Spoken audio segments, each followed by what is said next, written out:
Je suis un vendeur d'assurance de 42 ans. J'ai dû commencer à travailler immédiatement après l'école intermédiaire pour diverses raisons. J'ai travaillé dans des stations-service, des restaurants et une fois que j'ai eu mon permis de conduire. J'ai même fait des livraisons pour un service de colis. J'ai fait toutes sortes de travaux au fil des ans. Cela fait 8 ans que j'ai commencé mon emploi actuel dans l'assurance, ayant été remarqué pour ma bonne nature envers les gens dans le processus. Ma tante, qui m'a invité à ce travail actuel, a dû avoir bon œil pour les gens. J'ai pu obtenir de bons résultats, un peu comme un poisson trouvant de l'eau.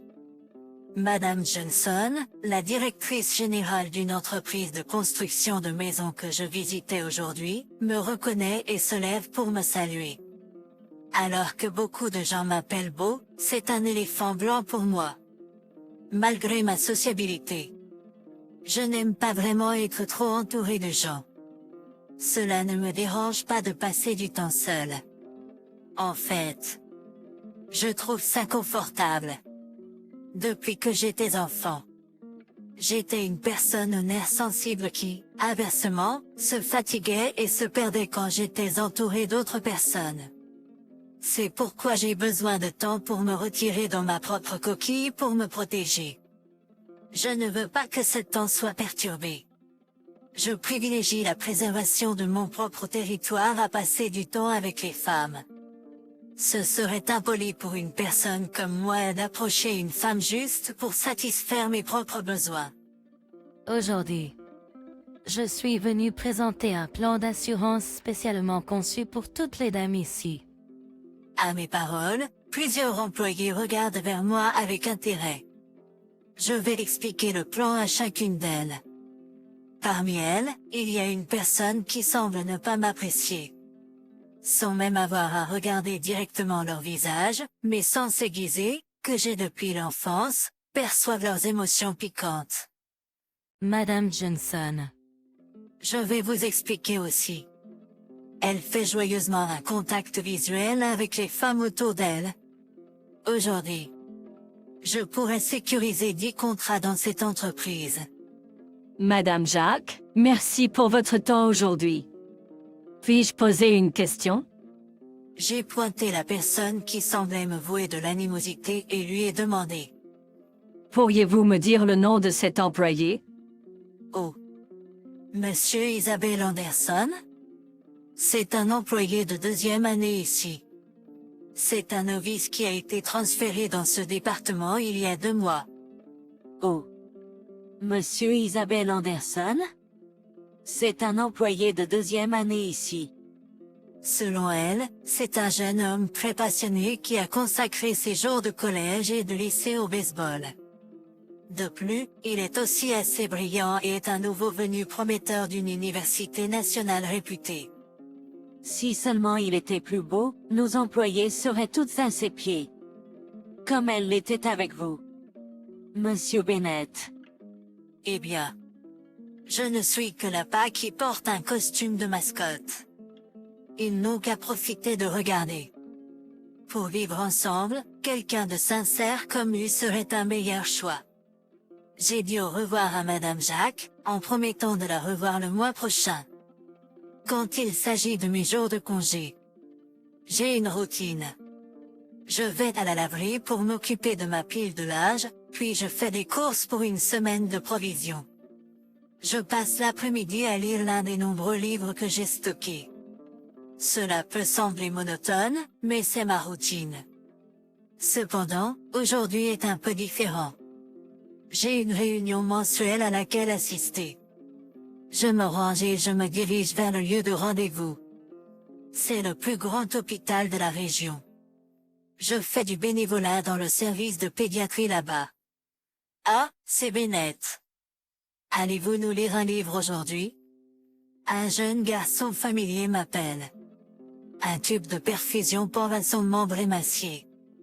Ses cheveux complètement disparus, il porte un bonnet en laine. J'ai apporté le livre d'images que vous avez demandé la dernière fois. Dans la salle de jeu où les enfants se rassemblent. J'ai commencé à lire à haute voix. Ici, des enfants atteints de maladies graves, y compris le cancer pédiatrique, sont hospitalisés de façon prolongée. Bien qu'ils luttent contre des maladies mortelles, les enfants ont des yeux brillants tournés vers l'avenir. Que vais-je faire demain? Quelles seront les choses amusantes la semaine prochaine? Je me demande. Peut-être que dans un mois, ma maladie se sera améliorée. C'est pourquoi ils aiment les histoires sur l'avenir. L'histoire d'aujourd'hui concerne des frères et sœurs qui déménagent dans une nouvelle maison et transforment un jardin envahi en un magnifique jardin de fleurs. Dans cette histoire, il y a un garçon en fauteuil roulant qui vit dans la maison voisine. Le garçon, qui était coincé à la maison et ne pouvait aller nulle part, veut peu à peu participer lorsqu'il réalise que le paysage qu'il voit de sa fenêtre change magnifiquement et qu'il est créé par un enfant de son âge. C'est une histoire sur la recherche d'amis et d'espoir. Ça a l'air bien. J'aimerais aussi créer un jardin. Les enfants commencent à parler du type de jardin qu'ils aimeraient créer. Certains veulent un jardin avec une fontaine. D'autres pensent que ce serait amusant d'avoir un jardin rempli d'arbres fruitiers pour pouvoir en manger tous les jours. La créativité des enfants ne connaît pas de limite. Ils ont promis de dessiner des images des jardins qu'ils veulent créer d'ici la prochaine fois que je reviendrai le mois prochain. Maintenant, j'ai aussi quelque chose à attendre jusqu'au mois prochain. C'est excitant. Quel genre de jardin aimerais-tu, Monsieur Bennett? Laisse-moi réfléchir.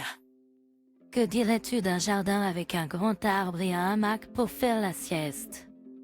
Les enfants ont éclaté de rire à ma réponse. Ils savent que j'aime faire la sieste.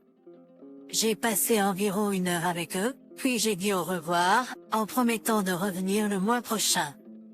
Ils m'ont dit un triste au revoir, m'accompagnant jusqu'à l'entrée du service. Monsieur Bennett, reviens le mois prochain, d'accord? Oui. Je promets que je reviendrai. Alors que je faisais signe de revoir, un médecin qui passait par là m'a appelé. Ah, Bennett. Tu as l'air en forme. 1.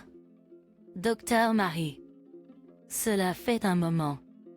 C'est juste le bon moment depuis notre dernière rencontre. Le docteur Marie est le médecin qui s'est occupé de moi quand j'étais enfant. Quand j'étais en 6e année de l'école primaire. J'ai été diagnostiqué avec un cancer pédiatrique. C'était la leucémie. Soudain, mon corps est devenu lourd, et j'étais toujours fatigué. Je ne pouvais pas jouer ou aller à l'école comme avant. Après le diagnostic, j'ai été à l'hôpital à plusieurs reprises, et à chaque traitement de chimiothérapie que j'ai reçu, mon corps s'est encore plus affaibli. Les jours où je devais me tenir le ventre dans la salle de bain parce que c'était si douloureux d'avaler ma salive à cause de nombreuses plaies dans la bouche, il y a eu des moments où j'ai pensé qu'il vaudrait mieux mourir. Ceux qui m'ont sauvé étaient le docteur Marie et son fils qui se sont portés volontaires et ont joué avec les enfants. Son fils m'a appris à étudier et même comment m'entendre avec la fille que j'aimais dans le quartier. C'est un grand frère fiable, qui est resté avec moi, tenant ma main lorsque les temps étaient durs jusqu'à ce que je puisse sourire. C'est toujours mon image idéale d'une personne, et pour me rapprocher un peu de cette image, je fais du bénévolat. Au fait, Madame Jacques, dont nous avons parlé l'autre jour, a décidé de transférer à notre hôpital. Vraiment? Je suis soulagée que vous vous occupiez d'elle. Merci. J'ai salué le docteur Barnett, que je n'avais pas vu depuis un moment, et quitté l'hôpital. 1 mois plus tard, je me rendais chez un constructeur pour le travail, cette fois pour présenter une assurance pour les hommes. J'ai expliqué à de nombreux employés familiers les plans adaptés à l'éducation universitaire de leurs enfants et le passage au meilleur plan en fonction de leur âge. Puis, je me suis approché d'un jeune employé qui avait attiré mon attention lors de ma visite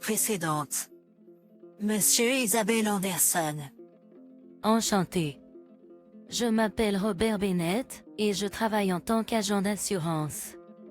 Alors que ma voix brisait le silence. L'assurance, hein? Je pense que j'ai besoin de m'y mettre, en fait. J'allais prendre une pause, cela vous dérangerait-il de m'expliquer plus en détail?